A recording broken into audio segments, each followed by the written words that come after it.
Welcome to chess, ladies and gentlemen. All right, man, I appreciate you guys very much for stopping by. It's been a minute since I've been on here, man, I know, but I am back right now. Got all my videos and everything posted off of YouTube. I had a couple of them hidden for a while, so I got them. Everything is back 100%. So I appreciate you guys very much for stopping by. So I do have Wesley So versus Hikaru Nakamura. You guys know that we played the Speed Chess Championship recently. So I went ahead and grabbed one of their bullet games. This is a 1-1 portion game. This is game number 6. For all my people in the Philippines, of course, I will say magandang umaga, kaibigan. I appreciate you guys very much for stopping by. Maraming salamat. So, man, if you guys are ready to go, man, without any further ado, let's take a look and see what we got for this game, son. All right, man, so we got the move D4, one of the best bot tests, of course, knight to F6. So we start off with an Indian. We got the move C4, we got E6, and then we do see knight to C3. And Wesley So was just like, bro, you know what? I don't even care, if you want to do the Nimzo Indian. So Hikaru says, I don't mind if I do. So we got bishop going to B4. So we have the Nimzo Indian on the board. We got queen going to C2. Probably Wesley So is of the opinion that, bishop takes and queen takes. It's just a little bit more preferred. Some people, they go pawn takes. Some people want to go queen takes. Both of them are legitimate. So it just kind of depends on your own little taste. We do see castles by black. We got the move A3. Bishop takes, queen takes, like I said before. Wesley So said there's no damaged structures over here. We got the move D5, and then we do see the move E3. And we are just trying to make sure that if we see pawn takes here, we got bishop taking here. And I mean, everything is going very smoothly. We do see the move B6, and one of the by far best moves when you have this type of a structure here, where you have the pawns like this and you have this B6 move, is this move pawn takes D5. You're basically asking kind of black, like, how do they want to proceed forward? Do they want to take with the knight, which is actually a very legitimate response? Do they want to take with the pawn and kind of block their bishop some? You're basically asking, black, what do they want to do at this particular moment? So we do see Nakamura go pawn takes D5, which is legitimate. Also, and there's going to be a move that's coming up that you guys are going to be knowing that it's coming up. I don't even have to tell you, but we do see bishop going to D3. Now, another one of the ideas behind pawn takes D5 if you are white is sometimes black will wait until you go bishop here or bishop here, and it will take here, basically forcing you to waste a tempo. But going pawn takes D5, pawn takes D5, and then bishop to D3. As you guys can see, there is no pawn takes C4. So sometimes kind of the flavor that you like if you are white is just saying, man, let me take that pawn, and then now I can place my bishop on D3. And I mean, everything is good to go. We are straight. We do see bishop going to A6. We're like, hey, why not trade these bishops off? This is definitely a very, very strong bishop for white. So, I mean, some of the times, you do kind of want to go and trade that off. So that is what Naka wants to try to do right now. We do see knight to E2. Queen goes over to C8. We got castles by white. We got bishop takes D3 and then queen takes D3. And everything is everything. But black has managed to get rid of, this really, really strong bishop for white. So we got queen going over to A6, and we're basically saying, man, Naka's like, bro, I'm going to trade you to death. And Wesley So's like, bro, I don't want to die, so I'm going to go back to D1. It was actually best to trade on A6, but it's not like queen to D1 is absolutely bad. You just would like to maybe get a little bit more developed, so maybe like a rook to D1 type of deal, or maybe queen here, and then you can start to work on, developing your pieces. Like I tell you guys all the time, you always want to try to continue to move forward. Moving one piece multiple times, kind of retreating instead of trading sometimes is not best, but also sometimes trading is not the best also. So you have to, get some experience going on and see kind of, how, your, own games and your own skill level is going to be, helping you out. So we do see, like I said, queen going to D1. We got knight B to D7. And then we do see B3. And the most shocking, surprising move in the history of the game, C5. So for any of you guys, man, that have been watching my stuff for a long time, you guys know that I talk about this D4, D5 pawn lock all day long. And C5 or C4 is definitely one of the great things to try to break that down. White kind of has a nice little center going on. So you're trying to, break that down. So we do see bishop going to B2, just simply developing. Rook F goes to E8. A kind of not so hidden possible threat here is maybe trying to get something like this going on. Of course, that's dream catch scenario, man. We're not going to do any of that stuff. But we do see pawn taking c5, pawn taking c5, and then we do see knight to f4. And we have these hanging pawns here for black. And I mean, obviously, we're trying to do something like this here. Because if black sits there and does nothing, which is not generally what they're going to do, you know, we got a pawn that could get taken off the board. So we do see queen going back to b7, making sure that we do something to take care of that pawn. We do see rook going to b1. And now the interesting thing in this position, the computer is wanting to play in computer fashion. They're like, hey, man, you know what I'm saying? You should play like this. Obviously, Wesley So is thinking, okay, you know, probably a rook is going to come over here at some point. So, I mean, I want to go rook here and then maybe move this bishop somewhere. And then I got this pawn covered because I don't really want to push it forward because it's a little bit dangerous right here.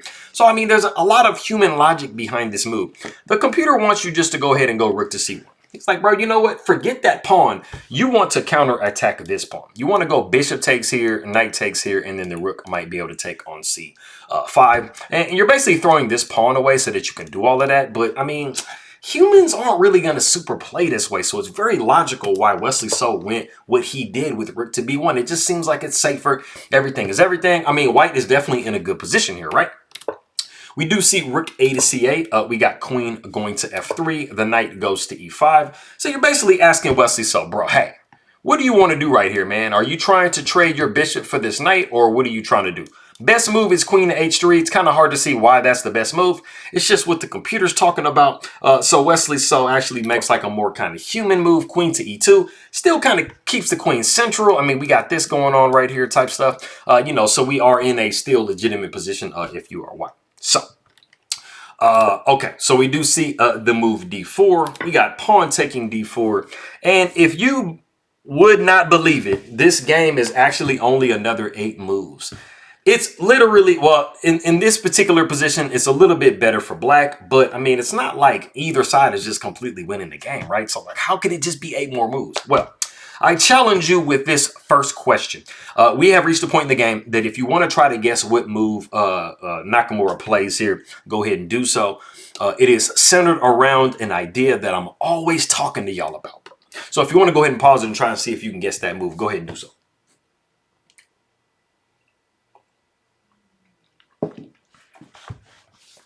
All right, man, getting my morning tea rolling. It's still a little early here, man. I know it's kind of late. Like middle of the night for y'all over there in the Philippines, but it is pretty morning time over here. So before we get into this move, this is the main thing that you should be looking at if you are on the black side, if you're Hikaru Nakamura, right? So just kind of imagine that you're him. All right. What does white have in their position that's a little bit suspect? This knight. Why is it suspect? Well, it's suspect because it is currently undefended. And is there a way to maybe exploit it? Okay, you have a discovery available if you can move this knight somewhere, right? Well, if you decided to go knight to g6, you would be absolutely correct. This is a really, really nice move. It puts white in somewhat of a bind because you don't have a lot of great places that you can move to try to protect. You can't go queen f3 because the queen is going to take right here. And then the knight is hanging. You really don't have a lot of great places to go. The only move that you can actually make is the move that Wesley So does make. Queen to d2, which might kind of seem like, hey, man, I'm saving everything. I'm good, right? But not after knight to e4.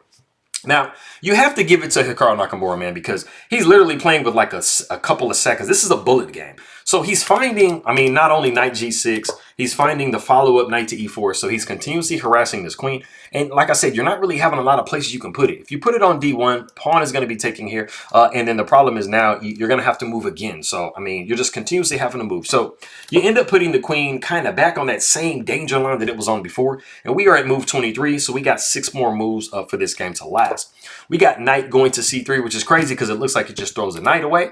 But it does force the queen to move another time. And then now it does deflect the queen away. So now we got knight taking f4. And the problem is you kind of have checkmate on g2 if you do nothing. So you kind of only have one move. And that move is queen to f3. The problem is you couldn't leave the queen there because you were looking at this beautiful check here. And your pieces are going to go bye-bye. So you don't want to do that. So this is literally the only move. So if you are Wesley So, or if you're playing on the white side and you're kind of imagining if you're him and you're making these moves, I got to give it to you, man, because you're literally finding the only moves to defend the position. We do see queen taking f3 and pawn taking f3. So we have to throw now, we have to throw the, not damaging our structure thing out the window now because we ended up having to do that. It's really kind of all downhill from here. We do see pawn taking d4. So now if you look at black's position, you have a knight that's basically completely controlling all of these squares. You have this rook on this open file. You have this rook on this open file. So when you look at it, it's crazy because, I mean, black is not really winning by that much. Like, Wesley So can actually still play out of this. So we have to see if he does. But if you look at it, it's very picturesque from the black side of like basically all of your pieces are kind of doing, everything they kind of need to be doing. But we do see a rook going to d1. We got the move d3, and I mean, not only are you cutting off the king right here, you are now holding this pawn on d3 pretty firmly. So we do see bishop going down to c1, and unfortunately, this ends the game in 2 moves. We first see knight going to e2 a check, and this does fork this piece, and the king and the bishop, which isn't really anything too crazy. But after we see king sliding over to f1, we do see the move knight to c3. And you are going to be losing one of these rooks. Not only are you losing one of these rooks going into an endgame, you have 5 pawns versus 5, but you have this really terrible pawn structure right here. And you really don't have any good way to capture this pawn. You're just going to put a rook behind it. And I mean, there really isn't anything left to be done, especially against somebody like Hikaru Nakamura. So it is in this position that Wesley So does resign the game.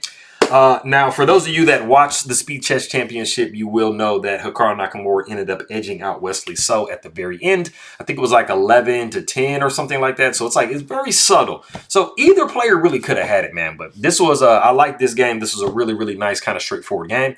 It kind of shows you that, I mean, you can be even for literally 20 moves and then all of a sudden, like, you just fall off a cliff in like 7 or 8 moves. So, Malakas si Hikaru Nakamura in this one. Maraming salamat aking makaibigan po sa nanonood ng aking mga video. Magandang umaga, magandang hapon, magandang araw, magandang gabi. Whatever time it is for you, I really appreciate you stopping back by. And I will catch you guys on the flip side.